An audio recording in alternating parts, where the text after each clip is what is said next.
നമസ്കാരം. താളുകളിലേക്ക് ഏവർക്കും സ്വാഗതം. മലയാളത്തിലെ നോവലിസ്റ്റ്, കഥാകൃത്ത്, ചലച്ചിത്രകാരൻ എന്നീ നിലകളിൽ തൻ്റെ കഴിവ് തെളിയിച്ച ശ്രീ സി രാധാകൃഷ്ണൻ രചിച്ച ഒരു കഥയാണ് ഇന്ന് താളുകളിൽ. കേൾക്കാം. ആകാശത്തിൽ ഒരു വിടവ്. ആ കാഴ്ച കാണാൻ നാട്ടിലെ മിക്ക ആളുകളും ഒത്തുകൂടിയിരുന്നു. കൂട്ടത്തിൽ കുട്ടികളായ ഞങ്ങളും. നാട്ടിലെ ഏറ്റവും ഉയരം കൂടിയ മരം മുറിക്കുകയാണ്. ഇല്ലത്തെ പറമ്പിലെ ഐനിമരം. നാഴികകൾക്കപ്പുറത്ത് നിന്ന് അതിൻ്റെ തലയെടുപ്പ് കാണാം.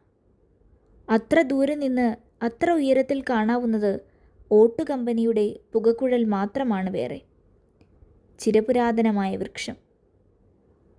പുഴയിലെയും ദൂരെ കൂരിടക്കുന്നിലെയും യാത്രക്കാർ ഏതു കൂരിരുട്ടിലും ദിശ വഴിയുമറിയുന്നത് നാട്ടുവെളിച്ചത്തിൽ വൃക്ഷനിരയിൽ കിരീടം പോലെ ഉയർന്നു നിൽക്കുന്ന ഈ മരത്തിൻ്റെ സ്ഥാനം പിടിച്ചാണ്.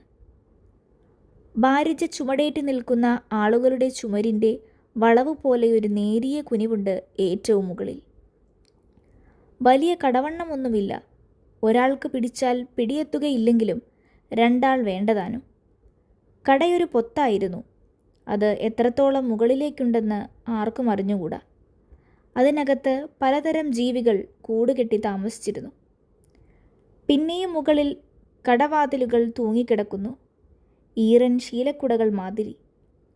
അതിനു മുകളിലാണ് കാക്കക്കൂടുകൾ. ഏറ്റവും മുകളിൽ പരുന്നുകൾ കൂടുകെട്ടുന്നു.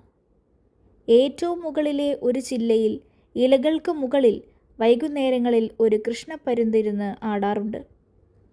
വേറെ ഒരു മരത്തിലും കാറ്റില്ലാത്തപ്പോഴും ഐനിമരം ആടും, നിലനിൽപ്പ് ആസ്വദിക്കുന്നത് പോലെ.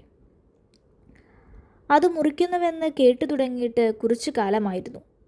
ഇക്കൊല്ലമില്ല, അടുത്ത കൊല്ലമേ ഉണ്ടാകൂ എന്ന് നീണ്ടുപോയതാണ്. ഇല്ലത്തെ തിരുമേനിക്ക് ആശങ്ക വേണോ വേണ്ടേ? കാറ്റത്തെങ്ങാനും വീണാൽ ഇല്ലത്തിൻ്റെ പൂമുഖം തകരും. പൊത്താണ് കട. എപ്പോഴാണ് വീഴുന്നതെന്ന് പറയാൻ വയ്യ. അക്കാര്യത്തിൽ സംശയമില്ലെന്നായിരുന്നു കോപ്പനാശാരിയുടെ വിദഗ്ധാഭിപ്രായം. ഇല്ലത്തിന് മുകളിൽ വീഴുകയില്ലെന്ന് മൂത്താശാരി 100% ഉറപ്പ് പറഞ്ഞു. നിൽപ്പ് കണ്ടാൽ അറിയാം. കാറ്റിൻ്റെ ഗതി ഏതാണ്ട് ഊഹിക്കാവുന്നതേ ഉള്ളൂ. പിന്നെ പഴമരം ചതിക്കില്ല. ഈ ഉറപ്പിന്മേലാണ് മരം വെട്ട് നീണ്ടുപോയത്. ഓരോ കൊല്ലവും മൂത്താശാരി മരച്ചുവട്ടിൽ ചെന്ന് ചുറ്റും നടന്ന് മേലോട്ട് നോക്കി തൻ്റെ ഉറപ്പ് ആവർത്തിച്ചു പോന്നു. മരത്തിൽ തൊട്ട് അപേക്ഷിക്കുകയും ചെയ്യാറുണ്ടെന്നായിരുന്നത്രേ. ചതിക്കല്ലേ ചങ്ങാതി. അങ്ങനെയിരിക്കെ ഇല്ലത്തെ വലിയ തിരുമേനി മരിച്ചു. പുതിയ അവകാശികളിൽ മൂത്തവന്മാർ അന്യനാടുകളിൽ ജോലിയിൽ. ഏറ്റവും പ്രായം കുറഞ്ഞ അനിയനെ ഇല്ലത്തുള്ളൂ. എന്തിനെ അപായ സാധ്യത വച്ചുകൊണ്ടിരിക്കണം? മുറിച്ചു നീക്കാൻ തന്നെ തീരുമാനിച്ചു. മരക്കമ്പനിക്കാർ വന്ന് 2300 റുപ്പിക വിലയും പറഞ്ഞു.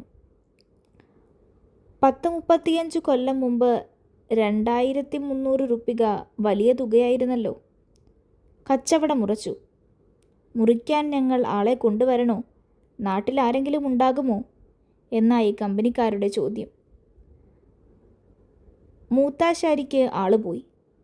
ഇല്ലത്തെ മുറ്റത്തെത്തിയ കോപ്പനാശാരി കുടുമയഴിച്ചു കെട്ടി.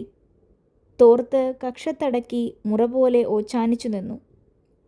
കമ്പനിക്കാർ കാര്യം പറഞ്ഞു. കോപ്പനാശാരിയുടെ കണ്ണുകൾ മരത്തിൻ്റെ ഉച്ചിയിലായിരുന്നു. നെറ്റിയിൽ അനേകം ചുളിവുകളിൽ വിയർപ്പിൻ്റെ ഉപ്പ് പൊടിഞ്ഞു കിടന്നു. കാതിലെ വള്ളിക്കടുക്കൻ രണ്ടും കവിളുകളിൽ മുട്ടും വിധം കോപ്പനാശാരി തല കുടഞ്ഞു. അടിയൻ മുറിക്കില്ല. അതെന്താടോ കോപ്പ എന്നായി മുതിർന്ന നമ്പൂതിരിപ്പാട്. പരശുരാമൻ്റെ കോടാലി ഇപ്പോൾ കോപ്പൻ്റെ കയ്യിലല്ലേ. കൂടുതലൊന്നും ചോദിക്കരുത്. കോപ്പനാശാരി തലകുനിച്ചു.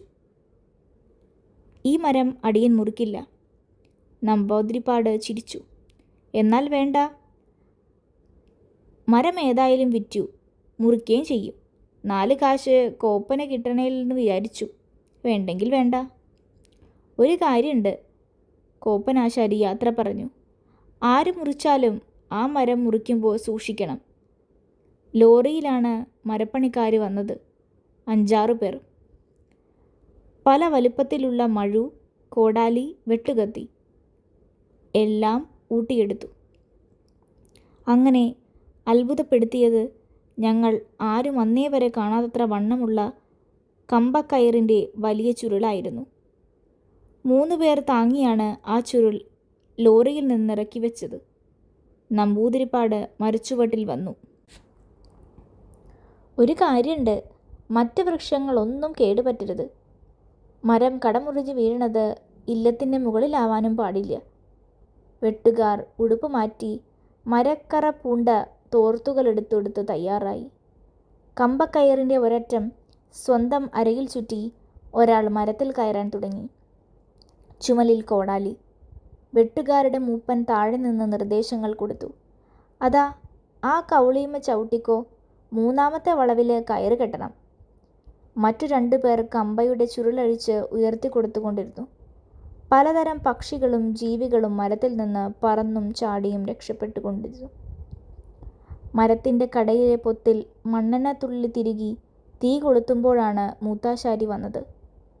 മുറം കൊണ്ട് വീശി മണ്ണെണ്ണപ്പുകയും തീയും പൊത്തിനകത്ത് കയറ്റിയപ്പോൾ നിരവധി മരത്തവളകളും ഒരു പാമ്പും പുറത്തു ചാടി.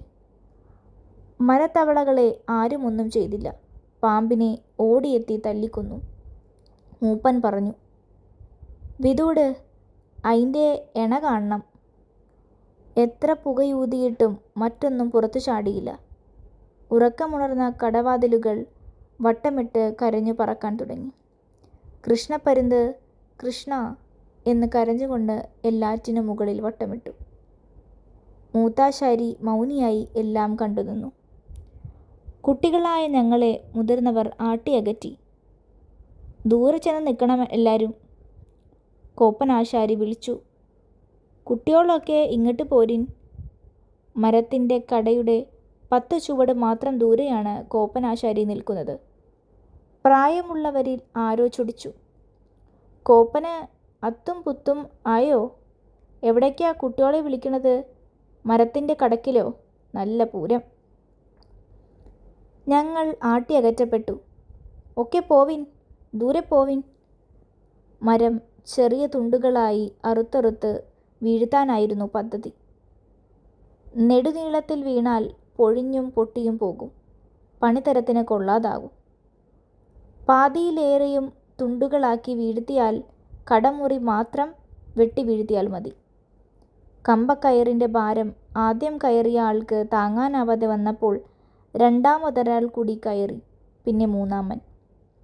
മരത്തിൻ്റെ നേരെ താഴെ ഏതാനും തൈത്തെങ്ങുകളും പടുമരങ്ങളും മാത്രമേയുള്ളൂ. അതിനൊക്കെ കേടുപറ്റുമെന്ന് തീർച്ചയാണ്. തെങ്ങുകളുടെ പട്ടകൾ കൂട്ടിപ്പിടിച്ച് കയറിട്ടു കെട്ടി വച്ചിരിക്കുന്നു. മുത്തശ്ശി മുടി നെറുകയിൽ കെട്ടിയ ചിട്ടയിൽ. നിലത്ത് മുഴുവൻ അയിനിച്ചക്കക്കുരുക്കളും ചുരുളഴിഞ്ഞതും മടലും. മരത്തിൽ സമൃദ്ധമായി ചക്ക. നിലത്തു വീഴുമ്പോഴേ ചക്ക ചിതറുന്നു. ചെറിയ പക്ഷികളും പട്ടികളും ചക്കച്ചുള തിന്നുന്നു. പാതി പഴുപ്പായ ചക്ക കടവാതിലുകൾ മുകളിൽ വച്ചു തന്നെ തിന്നും. കാക്ക കൊത്തിയാൽ ബാക്കി അവർ മുഴുവനായി തിന്നു തീർക്കും. വെട്ടുകാരുടെ മൂപ്പൻ മരത്തിനു ചുറ്റും നടന്നു നോക്കി. പൊത്തിലേക്ക് കയറിയ പുക മരത്തിൻ്റെ ഉയരങ്ങളിലെ കവിളുകളിലെവിടെ കൂടിയെങ്കിലും പുറത്തു വരുന്നുണ്ടോ? ഇല്ല. മാറത്ത് കൈയും പിണച്ചുകെട്ടി നിൽക്കുന്ന മരക്കമ്പനിയുടമ മൂപ്പൻ പറഞ്ഞു, ഇല്ല, പൊത്ത് 3.5 കോലെ കാണൂ. അവർക്ക് സന്തോഷമായി. മരക്കട മുറിഞ്ഞു വീഴേണ്ട ദിശയും ഒഴിവും മൂപ്പൻ നിശ്ചയിച്ചു. പാതി ഉയരത്തിൽ കമ്പ കെട്ടി കമ്പ താഴെ വലിച്ചു കെട്ടി. വെട്ടുകാർ പിന്നെയും മുകളിലേക്ക് കയറി. മരക്കടയിൽ പൊത്തിനകത്തുനിന്ന് ഒരു ചെറിയ പൊട്ട് കേട്ടു. അത്ര നേരവും മൗനിയായി നിന്ന കോപ്പനാശാരി വെട്ടുകാരുടെ മൂപ്പനെ സമീപിച്ചു. കാര്യം ചൊവ്വാണോ? ചാരായക്കടയിൽ നിന്ന് എത്തിയ കുപ്പി വായിലേക്കൊഴിക്കുന്ന മൂപ്പൻ തലതിരിച്ചു. എന്ത് ചവ്വാണോന്നാ? മരം. മരം? ഇങ്ങളേതാ? എന്ത് വേണം? ഞാനൊരാശാരി. ചൊവ്വല്ലാന്തോന്ന് പറഞ്ഞില്ലാന്ന് വരണ്ട. പോയി പണി നോക്കിനേ, മൂപ്പൻ ചൊടിച്ചു. ആള് കയറിയ മരത്തിൻ്റെ ചൊടിയിൽ നിന്ന് ഇങ്ങണക്കാണ്ട് പറയണ്ടാന്ന് ചൊവ്വല്ലാന്ന്. ആള് കയറണതോണ്ടാ പറഞ്ഞത്. മൂത്താശാരി പിൻവാങ്ങി.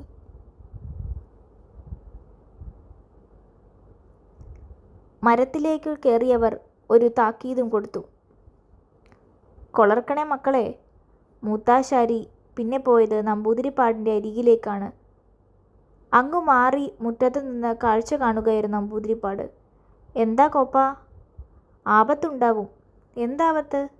മരം വീഴും. അത് ആപത്താ? മരം വീഴ്ത്താനല്ലേ മുറിക്കണത്? മുറിക്കാതെ വീഴും. അതെങ്ങനെയാടോ? കട പൊട്ടും. അതൊക്കെ അവർക്കറിയില്ലേ കോപ്പ. കോപ്പൻ ഇങ്ങോട്ട് മാറി നിന്നോളൂ. അവരേ യമകിങ്കരന്മാരാണ്. കണ്ടില്ലേ കയറും കോടാലിയും? ആട്ടെ, തമ്പുരാൻ ഇവിടെ നിൽക്കണ്ട. എന്താ ഇവിടെ നിന്നാൽ? വേണ്ട, ഇവിടെ നിൽക്കണ്ട. ഇതെന്തൊരു തമാശ? തമാശയല്ല, അകത്തു പോവാ. നിർബന്ധാണോ? അതെ. എന്നാൽ ശരി, തനിക്കിനി അതിന് അങ്കലാപ്പ് വേണ്ട, പോയിക്കളയാം. നമ്പൂതിരിപ്പാട് അകത്തു കയറി. കോപ്പനാശാരി മരത്തിൻ്റെ ആട്ടവും കയറിപ്പോകുന്നവരുടെ പുരോഗതിയും സൂക്ഷ്മമായി വീക്ഷിച്ചു. മരച്ചുവട് മുതൽ ഇല്ലത്തെ മുറ്റം വരെയുള്ള നീണ്ട വഴിയിൽ നിന്ന് ആളുകളെ മാറ്റി തുടങ്ങി. പറയുന്നത് കോപ്പനാശാരി ആയതുകൊണ്ട് ആളുകൾ അനുസരിച്ചു. ഇത്രയൊക്കെ ആയിട്ടും പക്ഷേ കോപ്പനാശാരിക്ക് സഹിക്കാൻ കഴിഞ്ഞില്ല. സൂക്ഷ്മ നിരീക്ഷണത്തിനിടയിൽ ഒരു ഘട്ടത്തിൽ കോപ്പനാശാരി ഉറക്കെ വിളിച്ചു പറഞ്ഞു, മരത്തുമ്പല് ഇനി ഇരുന്നുകൂടാ, ഇറങ്ങണം. ആകാശത്ത് പച്ചമരത്തിൽ കോടാലി വീഴുന്ന ശബ്ദം മാറ്റൊലികൊണ്ടിരുന്നു.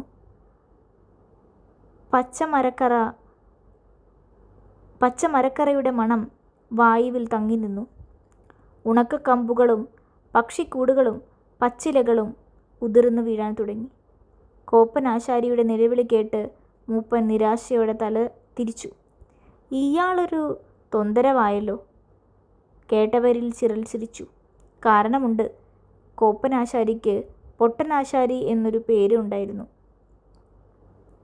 മറ്റാർക്കും അറിയാത്ത നിയമങ്ങളനുസരിച്ചാണ് കോപ്പനാശാരി ജീവിച്ചു പോന്നത്. ചില മരങ്ങൾ മുറിക്കുകയില്ല, ചില പുരകൾ പണിയുകയില്ല, ചില ദിവസങ്ങളിൽ ഭക്ഷണമില്ല, ചിലരോട് മിണ്ടുകയില്ല. സാരല്ല, ആരോ മൂപ്പനെ സമാധാനിപ്പിച്ചു. ഒരു പിരി ലൂസാണ്. പിന്നെ കേട്ടത് കോപ്പനാശാരിയുടെ നെഞ്ചത്തടിയും ചതിക്കല്ലേ എന്ന അലർച്ചയുമാണ്. വെറും ഒരു മനുഷ്യന് അത്ര ഉറക്കെ അട്ടഹസിക്കാൻ കഴിയുമോ? കടൽ മുതൽ കല്ലടിക്കോടൻ മല വരെയും ഭൂമി മുതൽ ആകാശം വരെയും ആ അലർച്ച മുട്ടി മുഴങ്ങിയെന്ന് തോന്നി. നോക്കുമ്പോൾ ആകാശം മുട്ടി നിന്ന മരം പതുക്കെ തല ചായ്ക്കുന്നു. കട പൊട്ടുന്നു. ശിരസ്സു കുനിയുന്നത് പോലെ അത് നേരെ ഇല്ലത്തെ പൂമുഖത്തിന് മുറ്റത്തേക്ക് തന്നെ.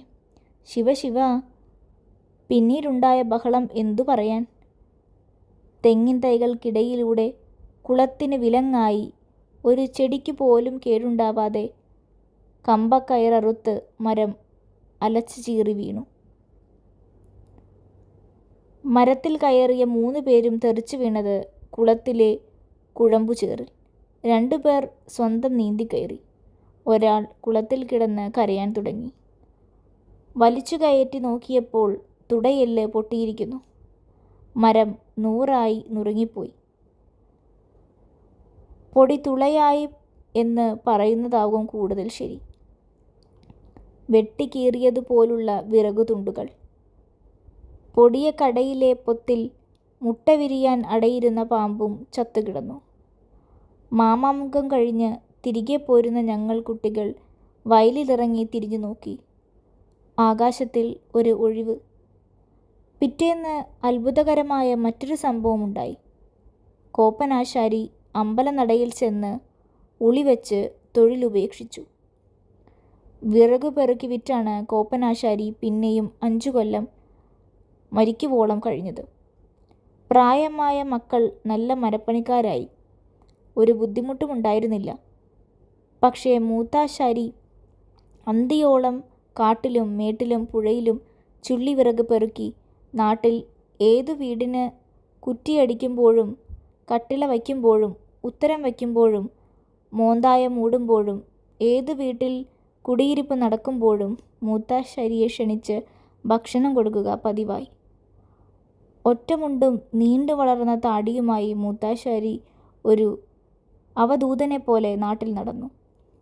ഇല്ലപ്പറമ്പിൽ ഒരു വൻമരം നിന്നിടത്ത് ഇപ്പോൾ ആകാശത്തിൽ ഒരു വിടവ് അവശേഷിക്കുന്നു. ആൽത്തറയിൽ അന്തിയുറങ്ങി ഉണരാറായ മൂത്താശാരിക്ക് ഉണ്ണാൻ ഇപ്പോഴും ഞങ്ങളുടെ നാട്ടിൽ പുതുവീടുകളിൽ കുടിയിരിപ്പിക്കുന്നവർ മച്ചിൽ വിളമ്പി വാതിലടയ്ക്കുന്നു. തലമുറകളിലൂടെ പകർന്നു കിട്ടിയ ജന്മവാസന കൊണ്ടെന്ന പോലെ ഒരു കൃഷ്ണപ്പരുന്ത് ഇന്നും കൂടുകൂട്ടും കാലത്ത് ഇല്ലപ്പറമ്പിന് മുകളിൽ കൃഷ്ണ എന്ന് കരഞ്ഞുകൊണ്ട് വട്ടമിടുന്നു. മരങ്ങളേറെയുണ്ടായിട്ടും അത്രയും ഉയരമെത്താൻ മറ്റൊരു മരത്തിനും ഇന്നേ വരെ കഴിഞ്ഞിട്ടുമില്ല. ആകാശത്തിൽ ഒരു വിടവ്. എഴുതിയത് ശ്രീ സി രാധാകൃഷ്ണൻ. നന്ദി.